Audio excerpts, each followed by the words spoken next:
सदर शेख मुस्तफा साहब और स्टेज पर बैठे हुए महल्ले के और शहर के सरकर्दा अफराद नूरुल साबरी साहब और उनके साथ दिगर तंजीम के जिम्मेदारान और मेरे सामने हजारों का मजमा इस बात की गवाही दे रहा है कि ये शहर तब्दीली चाहता है। मैं जिस हिस्से में खड़ा हूँ सलामताबाद चौक, अभी रिजवान सर बोल रहे थे कि शेख आसिफ या उनकी फैमिली के लोग समझते हैं कि ये उनकी जागीर है, जबकि तब्दीली आ रही है। मैं यहाँ स्टेज पर बैठा था तो मुसलसल एक बात बोली गई कि यहाँ पर शेख आसिफ के नशेड़ी वर्कर, कुछ नशेड़ी वर्कर जो मुसलसल माइक बंद कर दे रहे हैं, लाइट बंद कर दे रहे हैं, उनको डर किस बात का है? उनको डर तुमसे हो गया है, मगर वो ये नहीं जानते कि ये जलसा समाजवादियों का है, निहालियों का है। हम उस लीडर से परवरिश पाए हैं जिनका नारा था कि हमसे जो टकराएगा हम उससे टकराएंगे। हम मुफ्ती इस्माइल नहीं है, शेख आसिफ और उनके लोग। एक टोलीबाज यहाँ कोने पे घर है उसका, वो भी कान खोल के सुन ले, हम उसमें भी नहीं है। मुफ्ती इस्माइल मत समझ लेना, हमसे जो टकराएगा हम उससे टकराएंगे और हम हर बात का जवाब देंगे। 20 दिन है इलेक्शन का, इलेक्शन सीधे सीधे लड़ लो। हम बिला वजह किसी को तकलीफ नहीं देते, मगर अगर तुम तकलीफ देंगे तो हम ईंट का जवाब पत्थर से भी देना जानते हैं और कानून से भी देना जानते हैं। इसलिए अच्छाई यही है तुम्हारे लिए। 23 तारीख को इस शहर का नुमाइंदा बदलने वाला है, ये बात भी कान खोलकर सुन ले। इस हिस्से में नशे को बढ़ाने का काम ये खानदान ने किया है। मैं कई मर्तबा देखा हूँ जो लोग नशा करते हैं वो उनको नशा करने की आदत लत लगाई जाती है और ये ऐसी बुराई है जिससे सिर्फ उस लड़के का या उस आदमी का या उस नौजवान का नुकसान नहीं होता। पहले तो उसके घर का नुकसान होता है, उसके बीवी बच्चों का नुकसान होता है, उसके माँ बाप का नुकसान होता है, उसके बाद पूरी कौम का, शहर का नुकसान होता है। ये ऐसी बुराई है। आप जो भी लोग इस महल्ले में मेरी बात सुन रहे हैं, आप, मैं किसी पार्टी का नाम नहीं लूंगा, आप सिर्फ एक बात पर गौर करिए कि ये लत कौन सी पार्टी के लोग लगा रहे हैं, और अगर ये लत आपको समझ रहा है कि किस पार्टी के लोग लगा रहे हैं तो आप उस घर के लोग 20 नवंबर को आपके हाथ में है।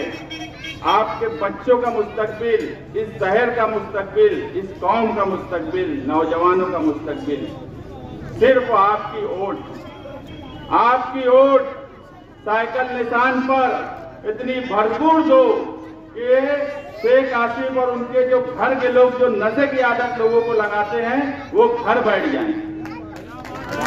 आप इतनी भरपूर साइकिल निशान पर वोट लगाइए, यही उसका इलाज है। हम जब हमारी गारंटी लोगों के सामने देंगे तो हम इस बात का ख्याल रखेंगे कि इस बुराई को किस तरह खत्म किया जाए। हम सिर्फ बोलेंगे नहीं, हम अमली तौर पर उस पर काम कर रहे हैं। हमने कोई टीम लगाई है जो रिसर्च कर रही है कि किस तरीके से हम उस बात को लोगों के सामने पेश करें और उसका हल क्या हो। इस आदत को इस शहर से किस तरह से खत्म किया जाए। सिर्फ अपनी जीत के लिए, सिर्फ अपने खुद का सोचने के लिए पूरी कौम को, नौजवानों को एक गलत राह पर लेकर जाना ये मुनासिब बात नहीं है।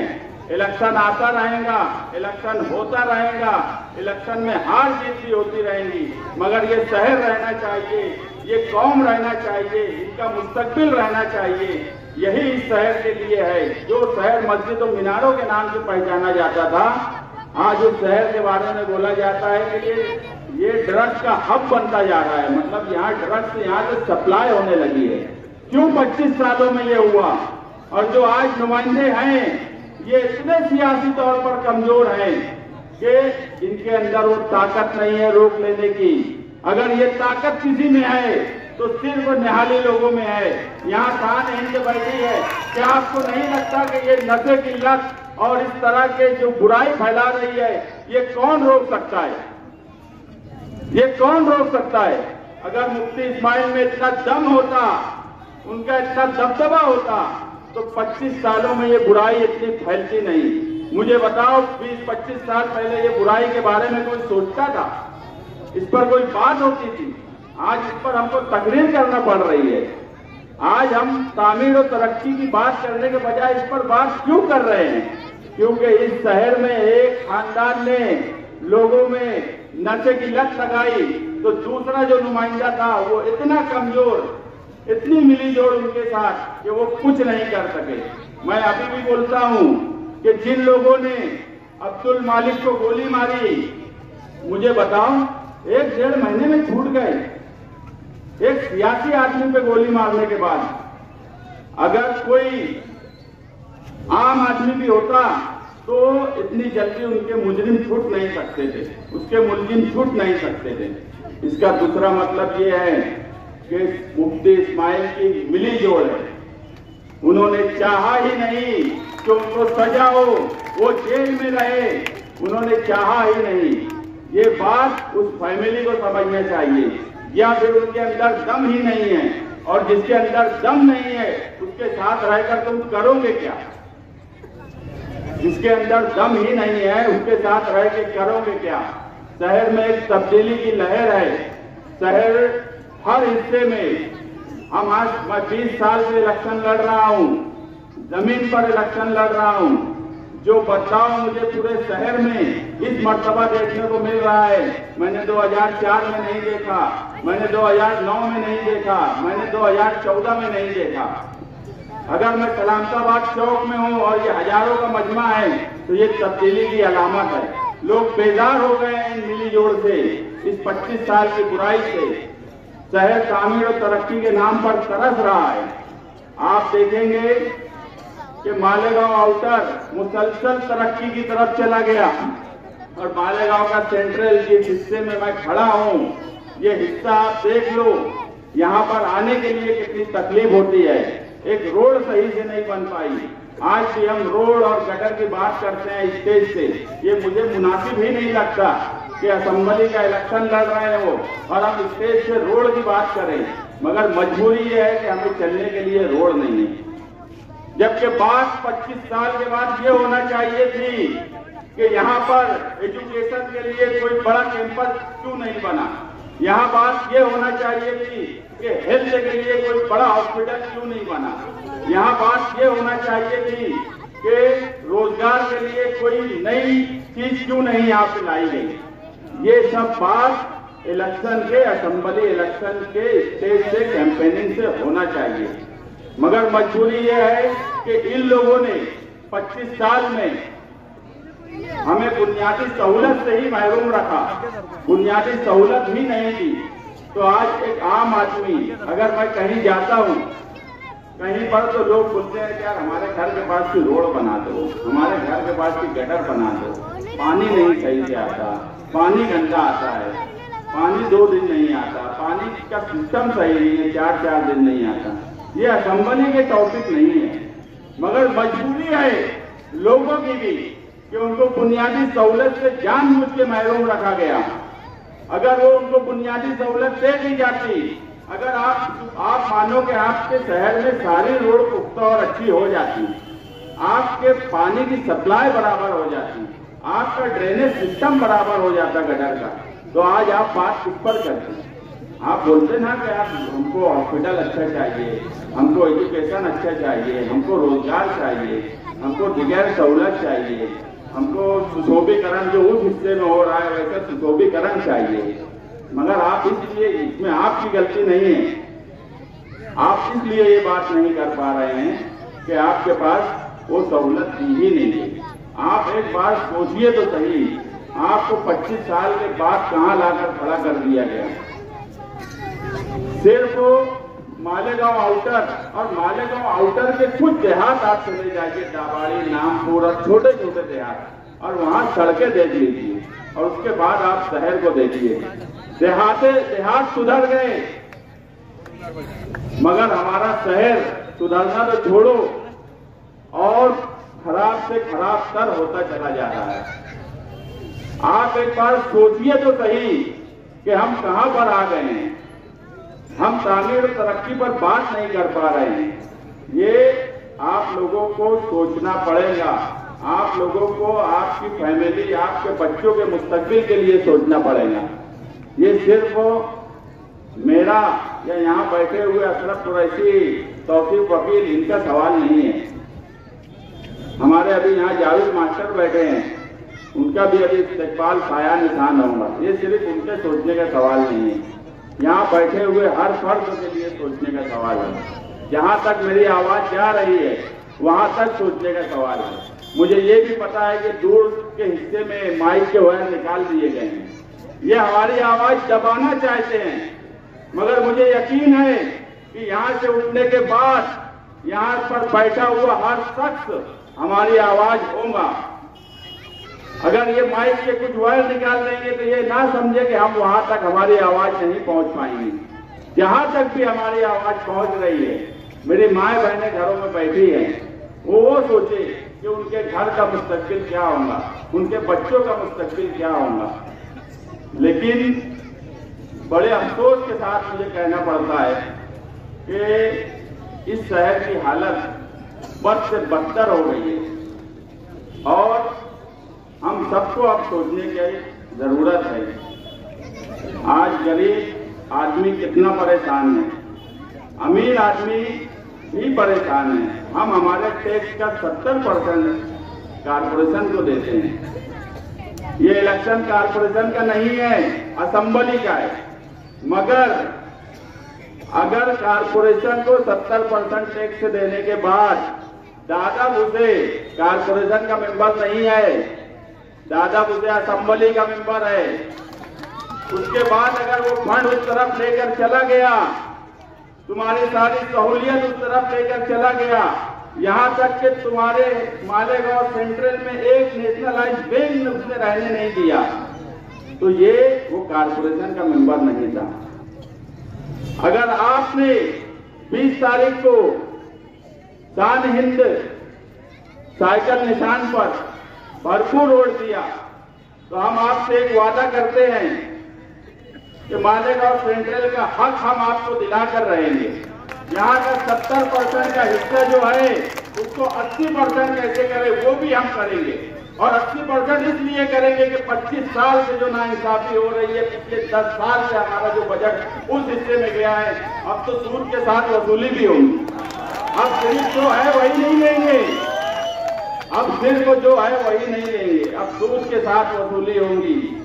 जो गया है वो भी वसूल के लाएंगे, जो है वो तो उनके पास नहीं लेके जा पाएंगे। मुफ्ती इस्माइल मत समझना कमजोर और बिल्कुल कमजोर और जिसको कुछ भी सियासी समझ नहीं है, ऐसा मत समझना। आपकी होने वाली एमएलए इस शहर में सबसे ज्यादा पढ़ी लिखी है। निहाल अहमद का खून है उसके अंदर, दम भी है और समझ भी है और सब कुछ है उसके अंदर। मुफ्ती इस्माइल के इतना कमजोर मत समझना, कुछ लेकर चले गए तो वापस नहीं ला सकते। जो है वो भी रहेगा, जो लेकर गए हैं वो भी लेकर आएंगे। इतना दम अगर किसी में है तो वो निहाली लोगों में ही है। और ये शहर जानता है कि आज जो लोगों ने ये हरकत यहाँ पे की है, मैं बार बार वो बात बोल रहा हूँ कि हमारी आवाज दबाने के लिए जो हरकत की है वो कान खोलकर सुन ले। इस शहर में अगर शिवाजी मुजस्समे के पास हिंदू तंजीमें आकर ये बोली कि माँ का दूध पिया है तो आके बताओ, तो वो कोई मुस्तकिम डिग्निटी को नहीं बोले थे। यहाँ बैठा हुआ हर शख्स वो एक मुसलमान होने के नाते बोला गया था और दम बताया था हमने। और पुलिस को बोला था 2 डंडे सालों को मारना जितने हो जाएंगे, 2 दिन के बाद 4 डंडे मारे गए, 4 डंडे। ये भी दम हमने किया है।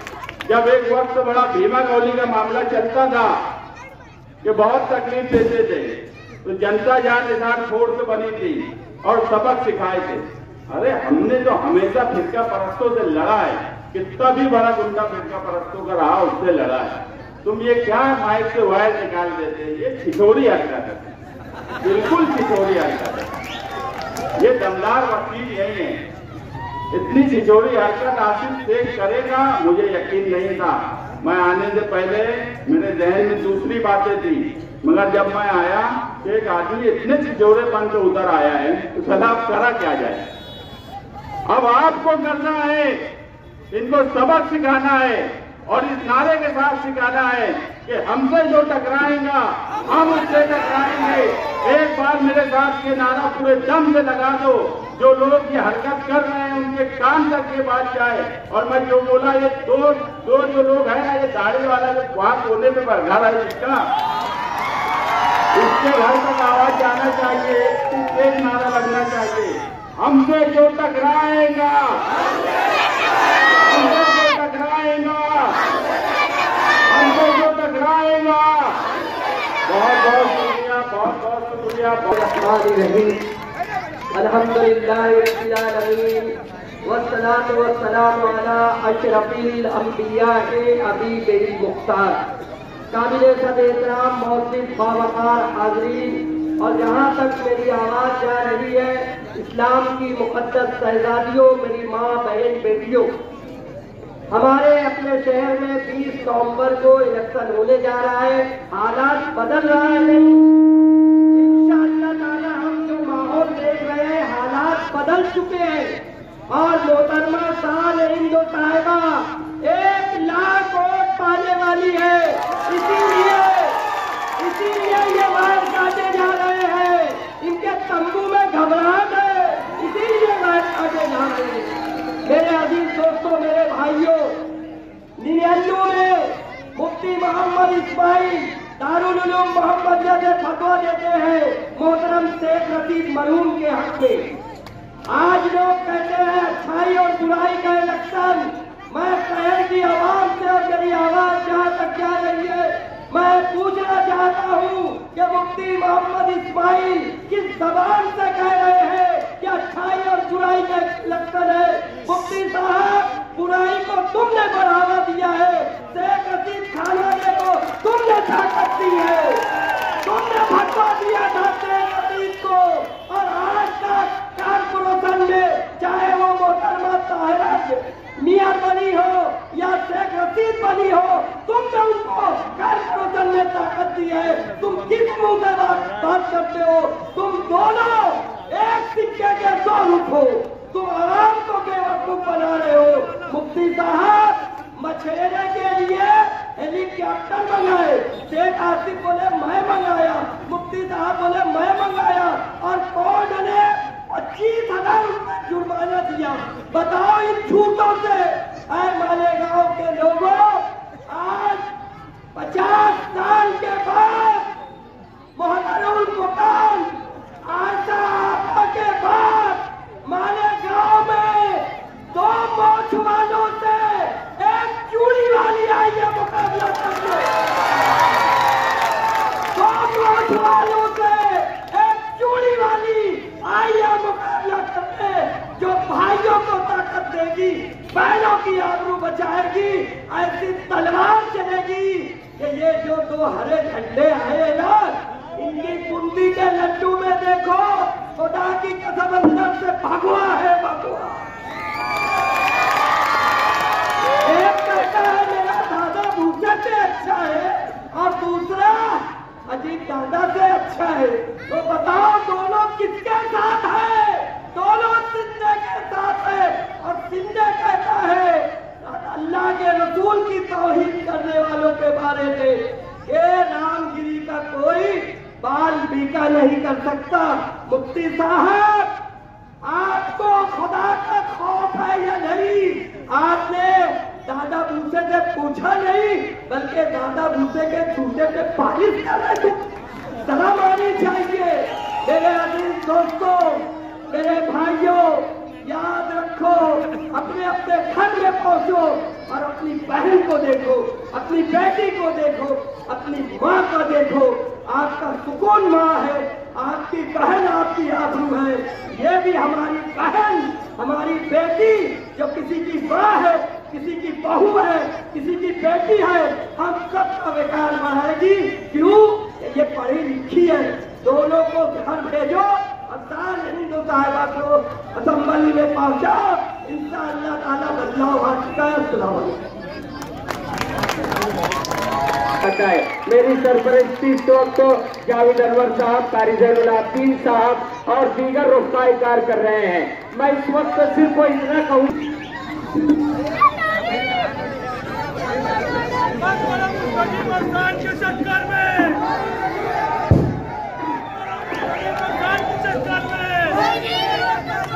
साथियों, जनाब सदर साहब और ये अंदाज लगा देने वाली आवाम जिस तरह हमारी रैली से अंदाज नहीं थी, उस अंदाज में आज के जलसे ने शोला भड़का दिया।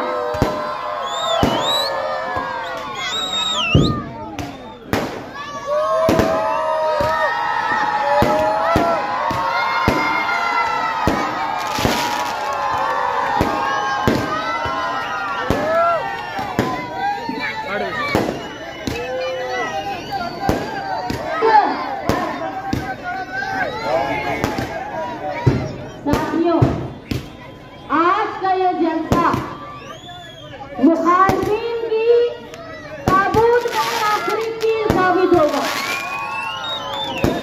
मैं जिस जगह पर खड़ी हूँ, जब मैं शाम में घर घर यहाँ घूम रही थी, मैंने लोगों को देखा, लोगों की तकलीफ को देखा।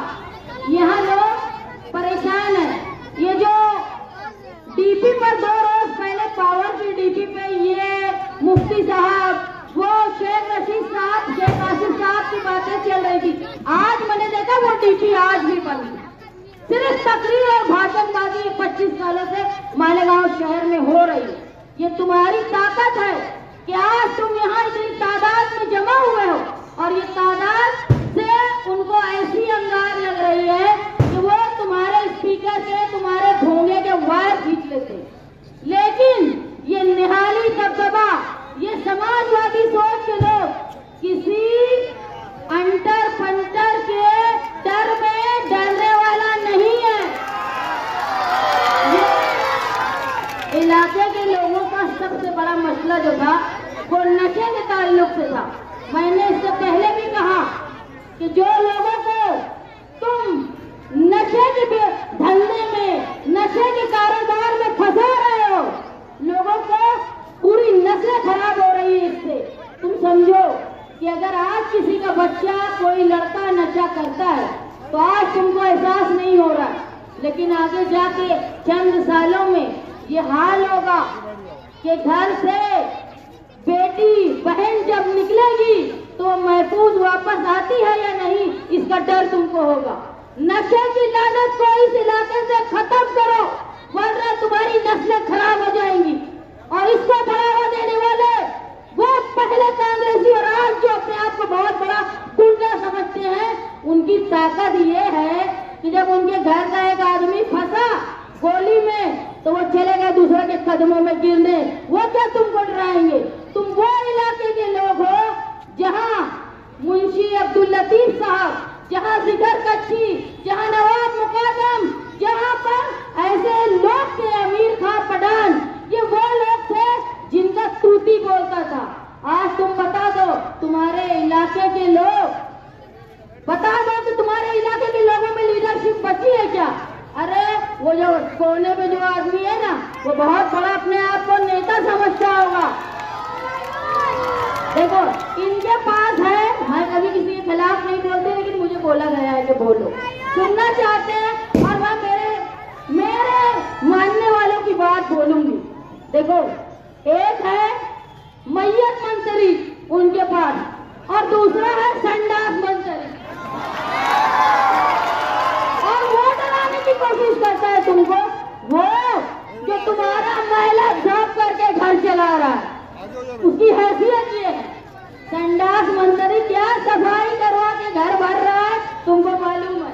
वो तुम्हारे सामने बोलेंगे। सिर्फ मालेगांव शहर में सियासत में लोगों को तबाही की तरफ लाने का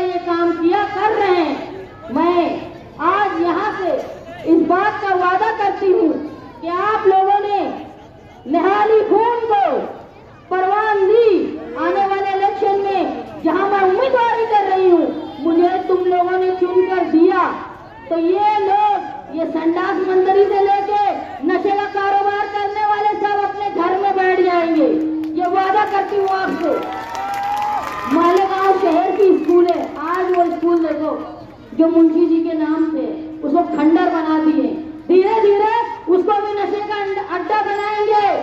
मैं जो खास तौर पे जावेद भाई को बोल रही हूँ, वो तुम्हारे खानदान के लोगों के नाम से है, उसको बचा लो।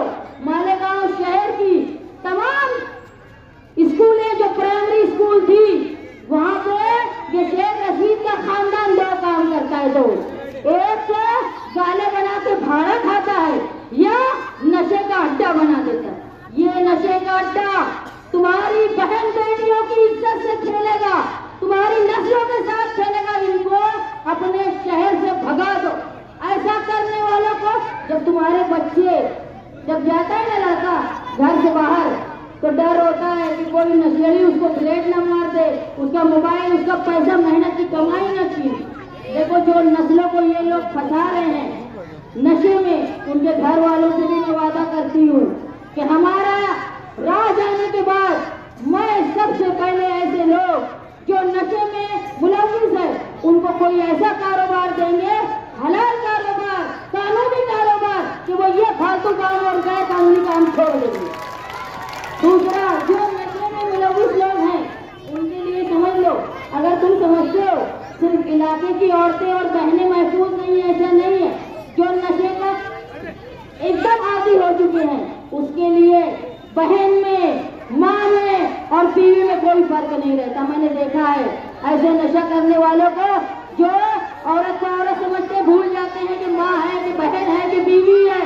इन लोगों को सीधी राह पे लाने के लिए, उनकी ये आदत छुड़वाने के लिए मैं नारकोटिक कंज्यूमिंग कंट्रोल असाइलम और ट्रॉमा सेंटर बनवाऊंगी ताकि ये लोग भी नस्लें खराब होने से हमारी बदल दें। मालेगांव शहर की जो माँ और बहनें हैं उनसे मैं अपील करती हूँ कि आप लोग अपनी आने वाली नई नस्ल, अपनी बेटियां, अपनी बहनें, अपनी बहनों की इज्जत बचाने के लिए नशे की लानत को खत्म करने में मेरा साथ दे। आज मैं अपने वालिद के बगैर, मेरे भाई के बगैर सिर्फ आप लोगों की ताकत पर इलेक्शन लड़ रही हूँ। आप लोग मेरे साथ हैं ना? और हम सब मिलके ये गैर कानूनी काम करने वालों, जो एक खानदान गैर कानूनी काम कर रहा है और दूसरे नेता जो अभी ऐवान में कभी आवाज नहीं उठाए, उनकी ताकत नहीं है कि वो कभी ये गुंडागर्दी करने वालों को रोक पाए।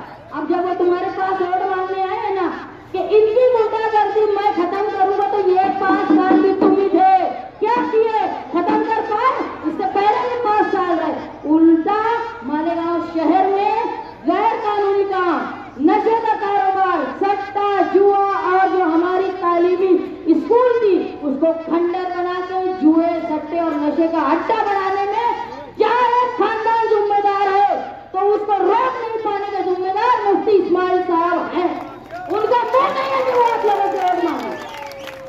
और जो लोग ये समझते हैं ना, अगर कोई तुर्रम खान होगा वो ये समझता होगा कि मैं नशे का आदि लोगों को बना के हमेशा राजा बना रहूंगा, तो ऐसा नहीं है। हर मजहब बोलता है कि जैसी करनी वैसी भरनी। तुम जो कर रहे हो ना, ऐसा ना हो कि ये चिंगारी तुम्हारे घर में आग बन जाए। तुम चचेरे भाइयों को लगा रहे हो काम में, तुम्हारी औलाद ना इसमें फंस जाए, अल्लाह ना करे फंसे। लेकिन ये अल्लाह का कानून है, जैसी करनी वैसी भरनी। बच के रहो। देखो ऐसा ही होता है। प्रमोद महाजन जो थे ना बीजेपी के लीडर, बहुत बड़े सियासत का बहुत तुर्रम खान थे, लेकिन उनके ही भाई ने उनको गोली मार दिया था। इसलिए डरो अल्लाह के कहर से। तुम लोगों के घर की नौजवानों को खराब कर रहे हो, ऐसा ना हो कि तुम्हारा घर भी इससे महफूज न रहे। मैं आप लोगों के सामने एक अज़्म के साथ खड़ी हुई हूँ, आप लोगों का साथ चाहती हूँ कि मालेगांव शहर में जो स्कूलें खंडर हो गई हैं, मैंने आज ही मुस्तकीम को कहा कि हमारे मैनिफेस्टो में एक बात ये अहम रहेगी कि जहाँ जहाँ प्राइमरी स्कूल खंडर बन गई है उसको आला, पायदार और अच्छी प्राइमरी स्कूल बनाना, ताकि इनका भाड़ा खाना और इनका नशे का अड्डा बंद हो जाए। और जो पहली से 7वीं तक का निजाम है उसको 10वीं तक का निजाम करना। मेरी माँ बहनें जो मैं यहाँ घूम रही थी, तो मैंने देखा कई औरतें नक काटने का काम करती है औरंगाबाद में, तो वो अगर मामूली पैसे में काम करती है, उनको ऐसा रोजगार देना कि माँ बहने अपने घर में बैठ के इज्जत से, जिनके शौहर नहीं है, जिनके घर में कफालत करने वाला नहीं है, वो इज्जत से अपने बच्चों को कफालत कर पाए, ऐसी पॉलिसी मालेगांव में ला के खवातीन को रोजगार दिया जाएगा, ये कोशिश मैं करूँ। तुम्हारे यहाँ जो हॉस्पिटल वो तुर्रम खान मुफ्ती साहब बचा नहीं पाए ना, उसको वापस लाने का काम मैं आप लोगों की ताकत के साथ करूंगी, ये वादा करती हूँ। तुम्हारे घर के मरीजों को धूलिया, नासिक, बम्बई ना जाना पड़े, इसका काम मैं करूंगी। जो लोग पावरलूम के अलावा दूसरी सनत के लिए काम कर, दूसरे रोजगार चाहते हैं, वो अखिलेश यादव साहब से मांग करके मालेगांव शहर में कोई ऐसा प्रोजेक्ट ला के कि मालेगांव शहर के नौजवान कुछ नौकरी करने दूसरी जगह न जाना पड़े, वो अपने शहर में नौकरी करे, इसके लिए कोशिश करूंगी। आप लोग सब यहाँ आए, जिस इलाके में मैं तकरीर कर रही हूँ, जो लोग बिरादरी के नाम पे हमारे टुकड़े करते हैं ना, उनसे मैं पूछना चाहती हूँ, ये रौनकाबाद की बस्ती को 7/12 से उतारेगा मालिक बनाने वाला निहाल अहमद है। एक घर बता देंगे, शेख रशीद, शेख आसिफ, तुमने एक घर को भी मालिक बनवाया।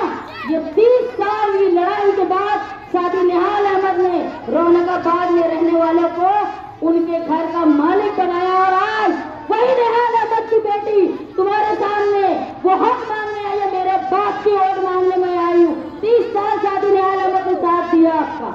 इस मर्तबा भले साथी निहाल अहमद नहीं है, गुलाम नहीं है, लेकिन मैं आपके पास आई हूँ, जिस घर में तुम रहते हो ना, उसका मालिक निहाल अहमद ने बनाया है।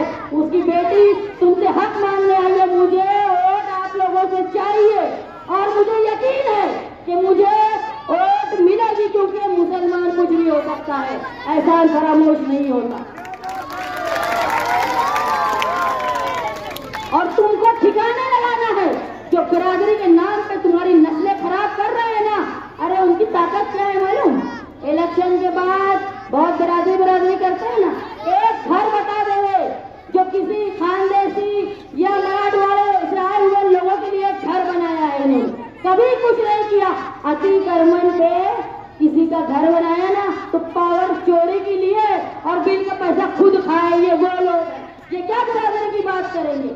ये बिरादरी की बात करते हैं 26 एंटी करप्शन पे हमला करने वाले, ये एजाज बेग पे हमला करने वाले ये लोग, ये वो लोग हैं जो रिजवान सर के घर में बुज़दिलों ने हमला किया, ये वो है जो मालिक अब्दुल मालिक यूनुस ईसा के ऊपर हमला किया। ये क्या बिरादरी का भरम भरेंगे? इनकी ताकत क्या है?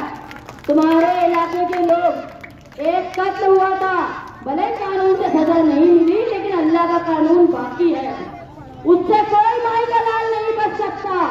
जो कानून की यहाँ के कानून से तुम बच गए, लेकिन अल्लाह के कानून से तुम नहीं बचोगे, और जब उसकी पकड़ होगी ना, गिरफ्त बहुत मजबूत होगी, वहां नहीं आएगा अजीत पवार तुमको बचाने, वहां कोई अजीत पवार नहीं आएगा जब तुमको तुम्हारी औकात समझेगी।